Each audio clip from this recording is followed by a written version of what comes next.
She was able to clean up her diet, take care of her and her husband, clean things up, and she was able to conceive. If you've been trying to conceive for several months or even years with no success, you might be feeling discouraged, especially if you've been told you need IVF and this is not something that you feel comfortable with. In today's Hope video, I'm going to share with you the real story of this Hope member who prefers remaining anonymous, so we'll just hear her voice today. She did not feel comfortable doing IVF. Many of you don't, as her fertility doctor suggested, and she didn't really want to, and asked for my support to explore a natural route. While she tells us her story, I'll share with you what my findings were and what we did, so you can take notes and maybe get pregnant using some of these tips as well. So this today is one of my stories of hope.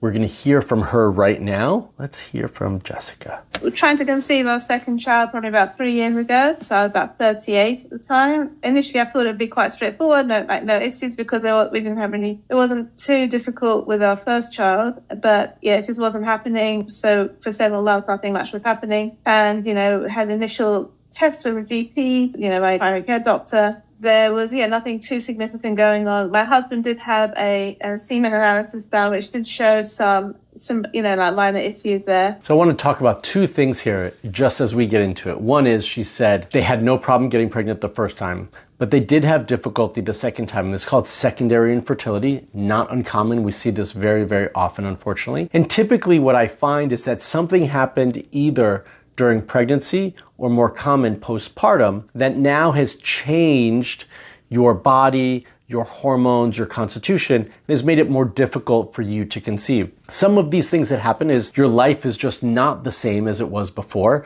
You don't have the same time. You have different priorities, right? You're no longer priority number one. Maybe you weren't even before, but if you were before, you're definitely not now. The baby is. And you don't have time to prioritize yourself to eat well, to exercise, to get proper sleep. That's one that goes out the window. And often we have increased stress. We have immune issues that might come up. And so these things need to be investigated. And then, most importantly, we need to reprioritize ourselves. Number two, she mentioned her husband who had some minor issues that were found in his semen analysis. You might say, or your husband might say, or your partner might say, well, we already had a kid before. There's nothing wrong with me. I'm fine. Sperm are sensitive and volatile. They can change very quickly.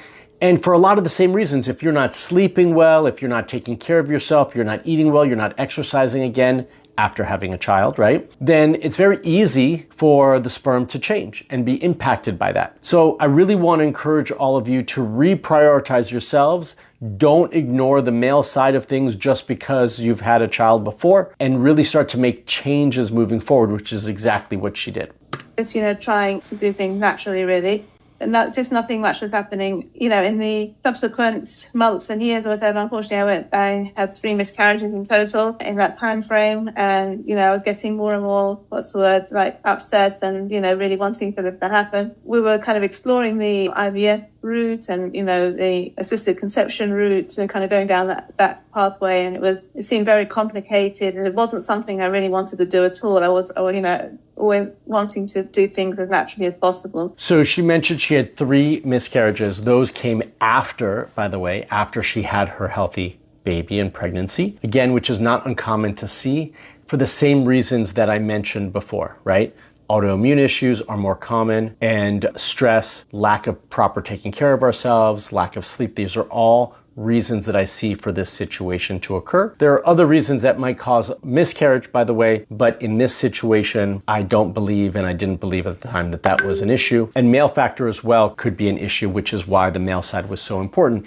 Not to mention, she did not want to go to IVF. She wanted to do this naturally. She had been able to get pregnant naturally before. She wanted to try again naturally. Even though we were exploring the IVF route in quite a lot of detail, it was just not something that felt easy with me or comfortable with me. It's just not something that I was happy to do. But I thought, as a last resort, this is something that I would have to go through. And, in the meantime, I was kind of exploring natural options as well. Like, I'd done quite a lot of research, kind of was reading books on improving one's fertility, through nutrition and, improving one's health, etc., for both myself and my husband. In the meantime, we were kind of going through some kind of further blood tests and things like that, and further semen analyses. So that type of route felt much more comfortable for me, in terms of exploring the natural options more. And in the meantime, I was kind of online and doing various research, and obviously I came across the HOPE program via the like YouTube videos and things like that. And a lot of the things that Dr. Sklar was saying, it resonated with me. I felt, that this is something that could potentially be helpful for me.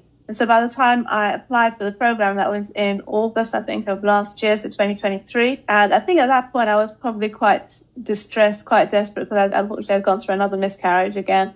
And I was, very distressed at that time. And I thought, this is really something I really hope it's going to help me. And even from the beginning, I felt that I was quite at home in the HOPE programs, and I felt, quite comfortable with it. And I think it has helped me quite a lot because, both myself and my husband, we improved our health, quite significantly, both through nutrition, by reducing toxins and chemicals. This was something I just wasn't aware of before, and trying to improve our environment that we were living in, improving kind of stress levels and that type of thing, and improving sleep. So kind of going through all the natural techniques. And I think it was very beneficial. I also, was doing acupuncture at the time, which I found very helpful. At the beginning of the program, I was doing the exclusion diet, and I think that was very beneficial for me as well. And then fortunately I was, I fell pregnant again. This is September 2023, beginning of September. Before we get into that, because she got pregnant, I want to mention all the losses were more stressful for her, and she already had stress that needed to be managed. When she joined the program, we needed a reboot. We need to get her back on track. And that's exactly what she was able to do from the get-go. She was able to kind of, as I like to say, press the reset button. And she was able to clean up her diet, take care of her and her husband, clean things up, exercise better, sleep better. The exclusion diet is what we call the elimination diet. Get rid of some of those extra foods that are causing more inflammation and bothering us. And she was able to conceive. But just because she conceived, which is step number one, doesn't mean she was out of the woods, right? Because her history shows that she had miscarriages. So let's continue to hear. Yeah, and thank God we've got a beautiful son. He was born on 15th of May. And yeah, thank God. I think everything it was definitely the right path for me. And I'm so grateful that I came across it at that time. And I think definitely all the things that Dr. Sklar was focusing on resonated a lot more with me than going down the assisted conception route and going through the IVF route. There's something I wanted to avoid if I could, and I was very fortunate to be able to find this program and to go down this route. Yeah. So she said was that she was fortunate to not have to do IVF, and I want to first specify that there is a place for IVF. There are those of you who need it, but I don't believe that it's the path forward for everybody unless we know.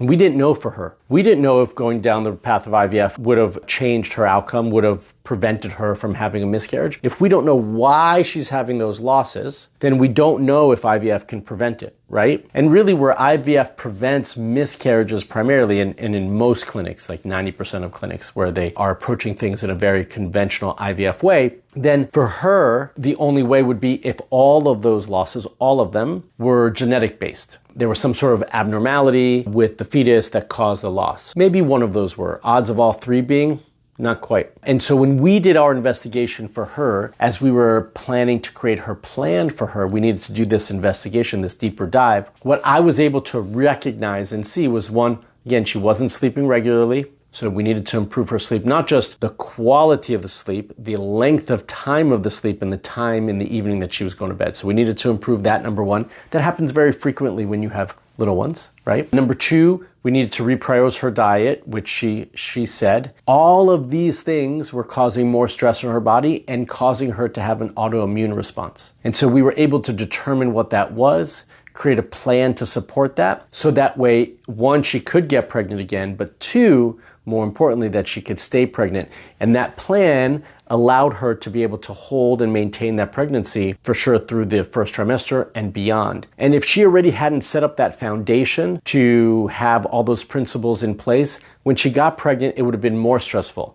Now she had something to lean back on, rely on, the plan that we created, and my team and I to support her through that process, but make sure that she was getting the proper testing, that she was doing the proper things, that her plan was adjusted when she got pregnant to accommodate for that, and to be able to support her through that process. And that was something that we were able to do, fortunately. If you're ready, like Jessica, to get a personalized fertility plan then I want to invite you to head on over to marksklar.com/discovery call. I'll drop that link in the description below to speak to a real person on my team so we can identify if having me as your fertility coach is the right next step for you on your fertility journey.